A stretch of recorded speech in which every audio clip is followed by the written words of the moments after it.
کرتے ہیں تو ایک تو آپ نے اس صلح کے بعد مختلف بادشاہوں کو، حکمرانوں کو خطوط لکھے، اسلام کی دعوت ان تک پہنچائی، تو یہ بھی ایک سفارتی سطح پر بہت بڑی ایک پیش قدمی تھی۔ اور اس کے ساتھ جو دوسرا آپ نے اہم کام سر انجام دیا کہ یہودیوں کی رہی سہی کسب وہ آپ نے ختم کی، کیونکہ یہودی مدینے کے اندر رہ کر بظاہر معاہدہ کر کے مل جل کر رہنے کا وعدہ کر کے ہمیشہ سے ہر وقت خطرہ ہی رہتے تھے، تو آپ نے وہاں کے جو بڑے بڑے قبیلے تھے، بنو قینقاع، بنو نذیر اور بنو قریظہ، ان کو وہاں سے بے دخل کیا، مدینے کی حدود سے ان کو نکالا، تو وہ باقی ماندہ جو یہودی تھے وہ خیبر میں آ کر آباد ہو گئے۔ پہلے بھی ان کی بستیاں خیبر میں موجود تھیں، قلعے موجود تھے، بڑے ان کے جائیدادیں تھیں، زمینیں تھیں، باغات تھے، بڑی آبادی تھی۔ تو یہ خیبر کے یہودی یہ بھی ہر وقت مسلمانوں کے لیے خطرہ تھے، تو نبی کریم صلی اللہ علیہ وسلم نے 7 ہجری کے شروع میں خیبر کا رخ فرمایا کہ یہ جو یہودی ہیں ان کا خاتمہ کیا جائے، یہ ہمیشہ سے اسلام کے خلاف سازشیں کرتے ہیں، اسلام اور مسلمانوں کے لیے خطرہ ہے۔ اور اللہ تبارک و تعالیٰ نے بھی آپ سے وعدہ فرمایا، وعدکم اللہ مغانم کثیرہ تأخذونها فعجل لکم ھذی، کہ اللہ تبارک و تعالیٰ نے تمہارے ساتھ بڑی غنیمتوں کا وعدہ کیا کہ اب تک صرف جانی نقصان ہی ہوا ہے، لیکن اب تمہاری باری ہے دشمن پر چڑھائی کرنے کی اور دشمن کا مال غنیمت حاصل کرنے کی۔ یہ اللہ کا وعدہ ہے کہ اللہ کے نافرمان، مشرک، کافر یہ سب ختم ہو جائیں گے اور ان کا سارا مال غنیمت بن کر مسلمانوں کے لیے وقف ہو جائے گا۔ تو فرمایا یہ جو صلح حدیبیہ ہے یہ بھی اللہ تبارک و تعالیٰ کا ایک وعدہ ہے، وعدے کی تکمیل ہے، بہت بڑی فتح ہے۔ اور اس کے علاوہ اس کے بعد اب فتوحات کا اور غنیمتوں کا ایک سلسلہ چل پڑے گا، اور یہ اللہ کا وعدہ ہے۔ تو اس وعدے کی تکمیل کے طور پر صلح حدیبیہ کے فوراً بعد 1-2 مہینے گزرے ہوں گے کہ آپ نے خیبر کی طرف یہودیوں کے خلاف جنگ لڑنے کا اعلان کر دیا، ان پر حملہ کرنے کے لیے مسلمانوں کو تیاری کا حکم دے دیا۔ اور اس میں یہ ایک بات خاص تھی کہ صرف وہ لوگ جائیں گے جو حدیبیہ میں ساتھ گئے تھے، کیونکہ حدیبیہ کے موقع پر شدید خطرہ تھا لڑائی کا، نقصان کا، تو جو وہاں گیا گویا کہ اس نے بہت بڑی قربانی دی۔ تو آپ خیبر میں انعام ملنے والا تھا، مال غنیمت حاصل ہونے والا تھا، اس لیے اللہ تبارک و تعالیٰ کے حکم سے آپ نے صرف ان لوگوں کو اپنے ساتھ جانے کا کہا جو خطرے کے وقت حدیبیہ کی طرف گئے تھے۔ تو جو منافقین تھے، منافقین بھی اصل میں یہودی ہی تھے، اوپر سے کچھ مسلمان ہو گئے اور ہمیشہ انہوں نے مسلمانوں کو ڈسنے کی کوشش کی، مارے آستین ثابت ہوئے، چھپے ہوئے دشمن اس کا کردار ادا کیا۔ مسلمانوں کی خبریں اپنے پرانے بڑوں یہودیوں کے پاس، اور یہودیوں کی کوئی نہ کوئی چھوٹی موٹی خبر مسلمانوں کے ساتھ، وہ اس طرح کرتے رہتے تھے تاکہ ہم بچے رہیں، ہم محفوظ رہیں اور اپنا مفاد بھی حاصل کرتے رہے۔ تو انہوں نے بھی کوشش کی، منافقین نے، جو حدیبیہ کے موقع پر موت سے ڈر کی وجہ سے نہیں گئے تھے کہ خیبر میں ہم آپ کے ساتھ جائیں، کیونکہ ان کو بھی نظر آ رہا تھا کہ اب جنگ یہ آسان ہے، اس میں فتح ہونے کی امید ہے اور بہت مال غنیمت حاصل ہونے کی امید ہے، ہم بھی اپنا حصہ لیں گے، ہم بھی ساتھ چلتے ہیں۔ لیکن نبی کریم صلی اللہ علیہ وسلم نے واضح دو ٹوک الفاظ میں کہہ دیا کہ صرف وہی ہمارے ساتھ جائے گا جو حدیبیہ میں ہمارے ساتھ۔ چنانچہ 1400 کا لشکر جو ہے وہ تیار ہو کر خیبر کی طرف چل پڑا، اور خیبر مدینہ منورہ سے شمال کی طرف مکہ مکرمہ کے دوسری جانب الٹ طرف تقریباً 170 کلومیٹر کے فاصلے پر بہت بڑا شہر تھا، یہودیوں کی وہاں آبادیاں تھیں اور وہاں بڑے بڑے ان کے قلعے تھے، وہاں کا آپ نے رخ کیا۔ اور جب منافقین نے دیکھا کہ ہمیں ساتھ لے کر نہیں جا رہے، تو ان کے سردار عبداللہ بن ابی نے خفیہ طور پر پیغام خیبر بھیج دیا کہ ان کی ہمدردیاں حاصل کریں کہ مسلمان تمہارے خلاف حملے کی تیاری کر رہے ہیں، چڑھائی کرنا چاہتے ہیں، بہت بڑا لشکر لے کر آ رہے ہیں، تم اپنا بندوبست کر لو، انتظام کر لو۔ اور ساتھ تسلی بھی دی کہ زیادہ ڈرنے کی گھبرانے کی ضرورت نہیں ہے،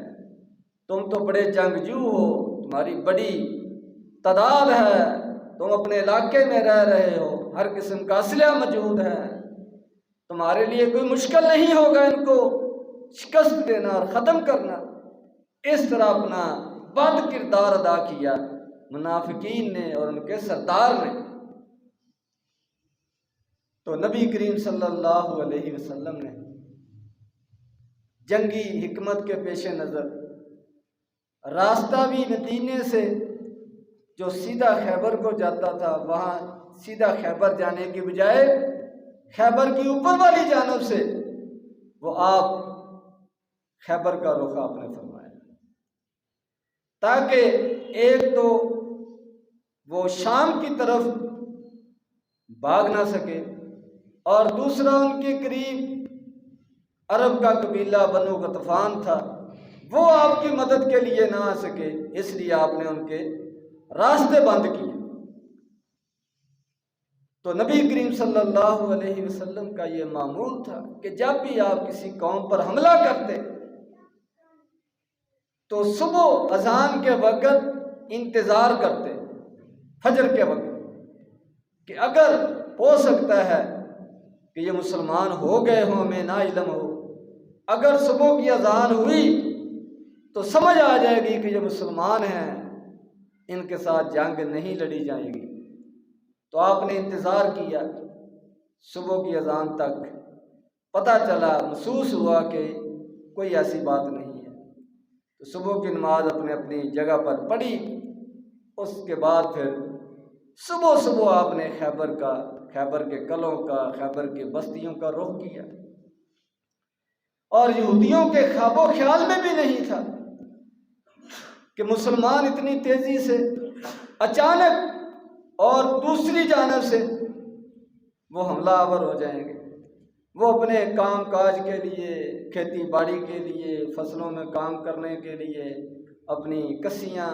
اپنی رسیاں، اپنی ٹوکریاں، کلاڑیاں لے کر نکل رہے ہیں، آگے سے مسلمانوں کا لشکر آتے ہوئے نظر آیا، تو سب کی دوڑیں لگ گئی، اپنے اپنے گھروں میں گھر بھی ان کے کلا نما ہوتے تھے، یعنی بڑا کلا، اس کے اندر پھر پورا خاندان آباد، ہزاروں کی تعداد میں۔ وہ کلوں کے دروازے بند کر لیے، اپنے آپ کو محفوظ کر لیا۔ تو آپ نبی کریم صلی اللہ علیہ وسلم نے وہاں پر پھر پڑاؤ ڈالا اور مشورہ کیا مسلمانوں کے ساتھ، ان کو ترتیب دیا، جنگ لڑنے کے آداب بتائے، اور آپ نے فرمایا کہ آج میں اس کے ہاتھ میں جھنڈا دوں گا، سپہ سالاری کا، امارت کا، جو اللہ اس کے رسول کے ساتھ محبت کرتا ہوگا، اور اللہ اس کے رسول اس کے ساتھ محبت کرتے ہوں گے، اور اللہ تبارک و تعالیٰ اس کے ہاتھوں انشاءاللہ فتح عطا فرمائیں گے۔ تو صحابہ اکرام ہر ایک کی دل کے خواہش کے اندر خواہش پیدا ہوئی دل میں کہ آج مجھے یہ اعزاز مل جائے تو بڑی نصیب کی بات ہے۔ حالانکہ جنگ ہے، موت کا خطرہ ہے، لیکن ہر ایک یہ خواہش رکھتا ہے کہ آج مجھے موقع دیا جائے سپہ سالاری کا، امارت کا، قیادت کرنے کا، تاکہ اللہ اس کے رسول کی محبت حاصل ہو جائے، اللہ تبارک و تعالیٰ میرے ہاتھوں سے یہ مار کا سر انجام دلائے۔ حضرت عمر رضی اللہ تعالیٰ فرماتے ہیں کہ میرے دل میں بھی اس دن خواہش پیدا ہوئی، تو نبی کریم صلی اللہ علیہ وسلم نے، صحابہ کرام بیٹھے ہوئے ہیں، اعلان فرمانے کا انتظار ہو رہا ہے، تو آپ نے فرمایا کہ علی رضی اللہ تعالیٰ عنہ کو بلاؤ۔ وہ کدھر ہے؟ انہوں نے کہا وہ تو بیمار ہے، وہ تو ادھر نہیں ہے، ان کی آنکھوں میں تکلیف ہے۔ تو آپ نے ان کو بلایا، ان کی آنکھوں میں اپنا لوہا مبارک ڈالا، آنکھیں ٹھیک ہو گئی۔ آپ نے ان کے ہاتھ میں جھنڈا دیا کہ آج یہ ذمہ داری تم ادا کرو گے، تم قیادت کرو گے، تم حملے کرنے والوں کی قیادت کرو گے، پہل کرو گے۔ چنانچہ وہ لشکر کی قیادت کرتے ہوئے خیبر کی ایک بستی، ان کے مختلف قلعے تھے، تو باری باری سب قلعوں کے ساتھ ان کے یہودیوں کے رہنے والوں کے ساتھ مقابلہ ہوا، جنگ ہوئی، کھلے عام کھلے میدان میں جنگ نہیں ہوئی، ہر ایک کے قلعے کے علیحدہ علیحدہ جنگ۔ تو علی رضی اللہ تعالیٰ چلنے لگے، تو نبی کریم صلی اللہ علیہ وسلم نے ان کو یہ نصیحت فرمائی کہ لڑائی سے پہلے ایک دفعہ ان کو دوبارہ اسلام کی دعوت دینا ہے، مسلمان ہونے کی دعوت دینا ہے۔ لڑائی ختم، جھگڑا ختم، اختلاف ختم، تم ہمارے بھائی، ہم تمہارے بھائی، معاملہ ختم۔ اگر وہ مان لیں تو ٹھیک ہے، ورنہ اللہ کا نام لے کر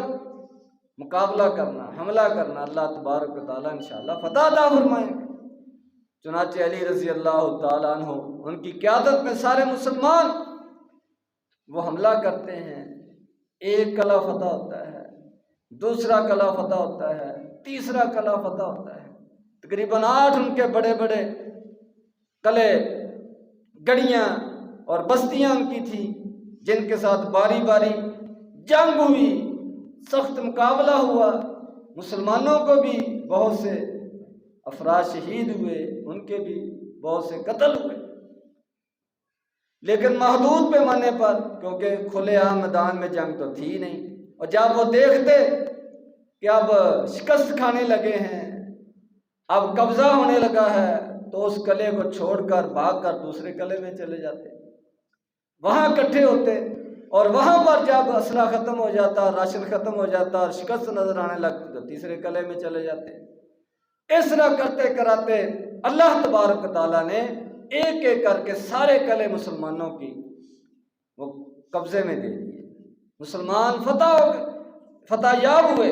تقریباً اس جنگ کے اندر 16 کے قریب مسلمان مختلف مواقعوں پر شہید ہوئے ہیں، اور 93 کے قریب یہودی قتل ہوئے۔ آخر کار اللہ تبارک و تعالیٰ نے اسلام کو، مسلمانوں کو غلبہ عطا فرمایا۔ تو اب نبی کریم صلی اللہ علیہ وسلم کا ارادہ یہ تھا کہ جو بچ گئے ہیں، بعد میں آخر میں انہوں نے معافی مانگی، صلح کر لی کہ اب ہم ہتھیار پھینکتے، ہمیں کچھ نہ کہا جائے، جو بچ گئے۔ تو آپ نے یہ فیصلہ کرنا چاہا کہ ان کو یہاں سے جلا وطن کر دیں، مدینے کے قریب سے ان کو نکال دیں، شام کی طرف چلے جائیں۔ تو انہوں نے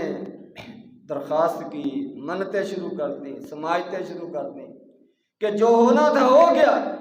ہم اپنی شکست تسلیم کرتے ہیں، اگر آپ حکم دیں ہم یہاں سے جانے کے لیے تیار ہیں، لیکن ہماری یہ درخواست ہے کہ ہم آپ کے نوکر کے طور پر، مزدور کے طور پر، خادم کے طور پر ادھر ہی کام کرنے کے لیے تیار ہیں۔ بڑی زمینیں ہیں، بڑے باغات ہیں، یہ سب ہم سنبھالیں گے، اور آدھی فصل جو ہے، آدھی آمدنی، آدھا غلہ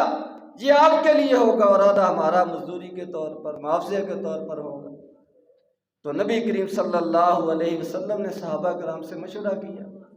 تو فی الوقت آپ کے پاس اتنے افراد بھی نہیں تھے کہ اتنے بڑے علاقے کو، اتنی بڑی زمینوں کو، باغات کو سنبھال سکیں،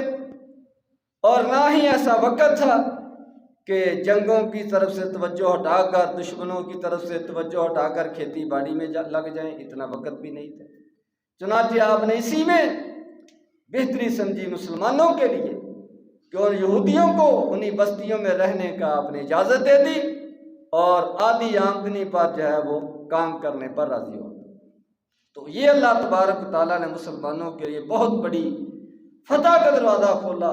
بہت بڑی آمدنی کا دروازہ کھولا۔ صحابہ کرام کہتے ہیں خیبر کی فتح کے بعد ہمیں اچھے طریقے سے کھانے کا، پہننے کا یہ موقع مل سکا۔ اس سے پہلے تو ہمیشہ بھوک کے ساتھ ہی ہمارا مقابلہ رہتا تھا، لیکن اب بہت زیادہ آمدنی مسلمانوں کے لیے آنا شروع ہو گئی، حتیٰ کہ نبی کریم صلی اللہ علیہ وسلم کے بارے میں آتا ہے کہ آپ اپنی ازواج مطہرات کو 100 وسق، 400 مان کے قریب وہ کھجوریں اور جو اور دوسرے دیگر اجناس یہ سال بھر کے لیے آپ ان کو اکٹھا دے دیتے تھے، جو خیبر سے حاصل ہوتا۔ یہ نتیجہ تھا مسلمانوں کی قربانیوں کا،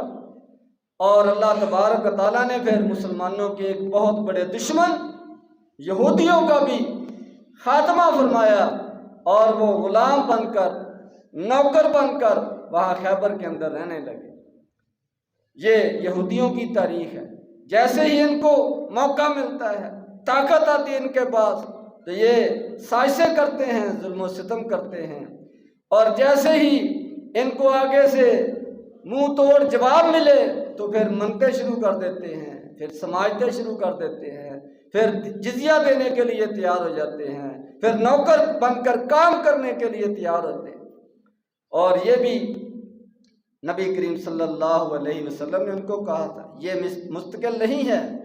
ہمیشہ کے لیے نہیں ہے، کیونکہ آپ کو پتا تھا کہ انہوں نے پھر کوئی نہ کوئی خرابی کر دی ہے۔ تو میں جب تک ہم چاہیں گے اس وقت تک تم ادھر رہو گے، اور جب ہم نے چاہا یہاں سے تمہیں نکلنا پڑے گا۔ ان کا جیسے آپ کہیں ہم اس کے لیے تیار ہیں۔ تو بعد میں حضرت عمر رضی اللہ تعالیٰ کے دور میں خیبر سے بھی ان کو نکال دیا گیا، کیونکہ یہ اپنی شرارتوں سے باز نہیں آتے تھے۔ اس طریقے سے صحابہ کرام نے، نبی کریم صلی اللہ علیہ وسلم نے مشرکین سے، یہودیوں سے، منافقین سے اور اسلام کے دشمنوں سے ہمیشہ ان کا مقابلہ کیا، ان کا سامنا کیا، اسلام کے لیے، دین کے لیے قربانیاں پیش کی، تب جا کر یہ اسلام ہم تک پہنچا ہے۔ اور اب ہماری اس وقت کے مسلمانوں کی یہ ذمہ داری ہے کہ اللہ کے اس دین کی حفاظت کریں، اور اس کے لیے اپنی طاقتوں کو استعمال کریں۔ اس اسلام کے اندر مسلمانوں کی عزت ہے، دنیا کی کامیابی بھی ہے، آخرت کی کامیابی بھی ہے۔ اللہ تبارک و تعالیٰ قرآن و حدیث کو سمجھنے کی، اس پر عمل کرنے کی توفیق عطا فرمائے۔ وآخر دعوانا الحمد للہ رب العالمین۔